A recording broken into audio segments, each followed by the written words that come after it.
Bonjour. L'autre jour, il y avait un de mes élèves qui est arrivé. C'est un jeune qui veut passer sa ceinture noire bientôt.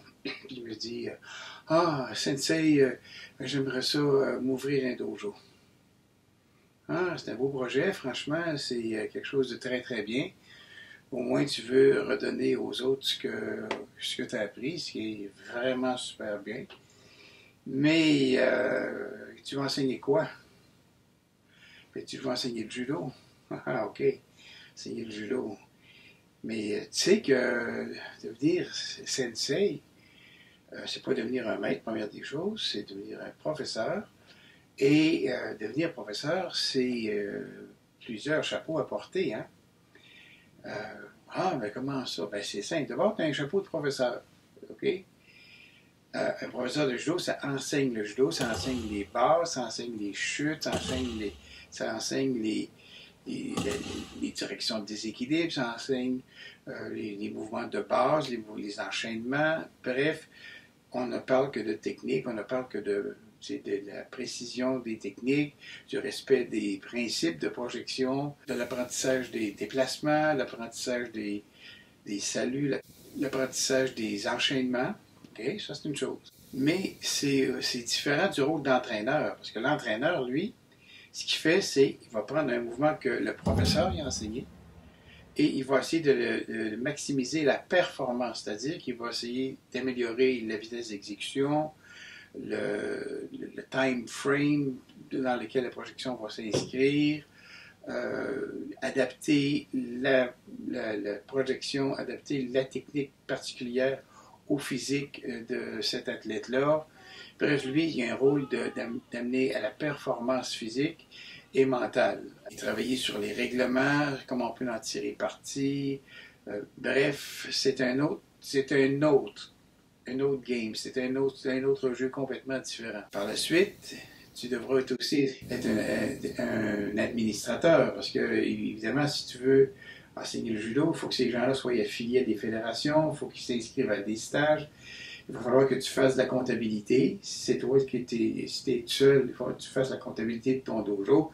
Tu prends des cotisations, remplir des formulaires d'assurance, bref, un tas de choses pour administrer le dojo. Il y a aussi le rôle d'accompagnateur. Si tu t'amènes des gens en compétition, et c'est bien évident qu'il va falloir que tu les accompagnes aussi dans ces compétitions-là. C'est un investissement personnel et il faut que tu y penses comme il faut. Il faut aussi que tu sois gardien d'enfants. Okay? Peut-être que les gens qui viennent à ton dojo, ils viennent juste le samedi matin porter leurs enfants au dojo pour 2 heures au max pour aller faire des commissions puis revenir par la suite. C'est peut-être ça. Il faut aussi que tu sois directeur des communications. C'est toi qui vas annoncer ça aux journaux, faire les annonces aux journaux, faire les annonces à la télé, faire la promotion de tes événements. Donc, c'est une job de communicateur aussi. La question qu'il faut se poser aussi, c'est pour quelle raison tu veux faire ça? Est-ce que c'est pour transmettre ce que tu as reçu, ce qui est très bon? Est-ce que c'est pour meubler tes fins de semaine? Est-ce que c'est te faire un peu d'argent de poche? Parce que il faut que tu y réfléchisses à ces raisons-là.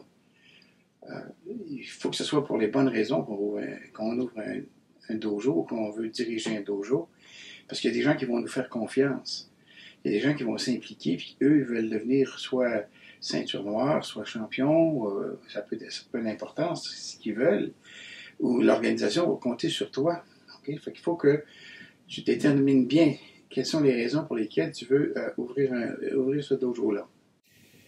À qui tu veux donner ça? Il me dit, je ne sais pas. Ben oui, il faut le savoir. Est-ce que c'est juste pour des enfants? Est-ce que c'est juste pour des adultes? Est-ce que c'est les enfants et les adultes? Il faut le savoir parce qu'évidemment, on n'enseigne pas de la même façon. Maintenant, est-ce que tu vas t'intégrer dans un dojo existant ou si tu vas fonder ton propre dojo? Ça, c'est une autre affaire parce que si tu vas dans un dojo existant, tu décides de t'inscrire dans un dojo existant, qu'est-ce que ces gens-là veulent? Okay?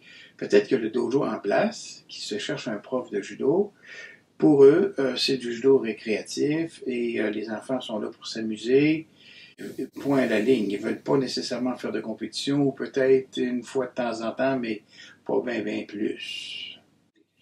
Peut-être que toi, tu veux en faire des champions nationaux ou internationaux, mais ça ne correspond pas à ce que les gens veulent. Les gens qui vont t'engager veulent de toi. Si tu fondes ton propre dojo, la question qu'il faut poser à tes étudiants, c'est qu'est-ce que tu veux? Est-ce que tu veux devenir ceinture noire ou si tu veux devenir champion? Posez la question à vos élèves quand ils débutent. Là. Moi, la réponse était très simple. Moi, je voulais devenir ceinture noire. Je ne voulais pas devenir champion. De toute façon, à cette époque-là, il n'y avait pas beaucoup de compétition. J'ai posé la question, je posais la question à mes élèves et la plupart me répondaient, je veux devenir ceinture noire. OK. C'est important de tenir ça en tête lorsqu'on leur enseigne. Si, par exemple, la réponse est je veux devenir moi, je veux devenir champion, OK, c'est une bonne chose, mais toi, comme prof, tu es capable de les amener jusqu'où? Et il va falloir déterminer avec eux, dire moi, je peux t'amener jusqu'au niveau provincial, je peux t'amener au niveau national, et après ça, ce ne sera plus moi. On va s'entendre là-dessus. Si jamais les élèves disent moi, je veux devenir champion, parfait, champion de quoi? C'est un exercice que je faisais lorsque j'étais professeur et entraîneur, parce qu'il faut dire qu'on fait souvent les deux. C'est OK, tu veux devenir champion canadien. Ah, bon, c'est très bien. Parfait. À ce moment-là, je vais donner un programme d'entraînement. C'était simple. À l'époque, on s'entraînait matin et soir, de 6h à 7h30 le matin et de 7h à 8h30 le soir. Fait que je disais, OK, si on va te prendre ces entraînements-là du lundi au vendredi, j'ai établi un programme assez sérieux, assez complet. Par la suite, au bout de 2 ou 3 semaines, évidemment, il y avait des absences, surtout le matin. Là, je rappelais l'athlète, je disais, regarde, tu veux être champion canadien, mais là, ça fait 3 entraînements que tu manques.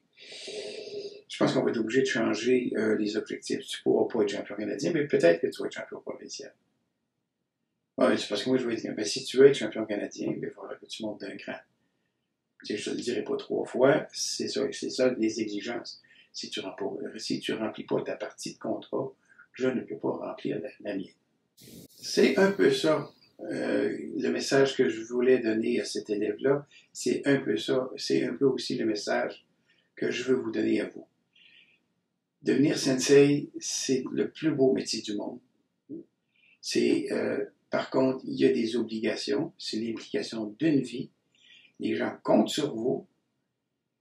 Et souvent, vous ne pouvez pas trop compter sur eux, mais ça, c'est une autre histoire.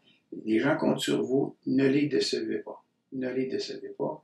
Parce que c'est le judo, en général, qui en souffre. Il faut être sérieux dans ce qu'on entreprend. C'est un peu ce que je vais vous dire sur devenir sensei. Si vous avez aimé les vidéos, vous savez quoi faire. Vous nous donnez un pouce en l'air. N'oubliez pas d'activer les clochettes pour recevoir les notifications au fur et à mesure que les vidéos sortent. Partagez ces vidéos-là avec vos amis. Et surtout, n'oubliez pas de vous abonner à la chaîne Martialement Vôtre. Ça va nous faire plaisir, ça va nous aider. En attendant, faites attention à vous et à la prochaine.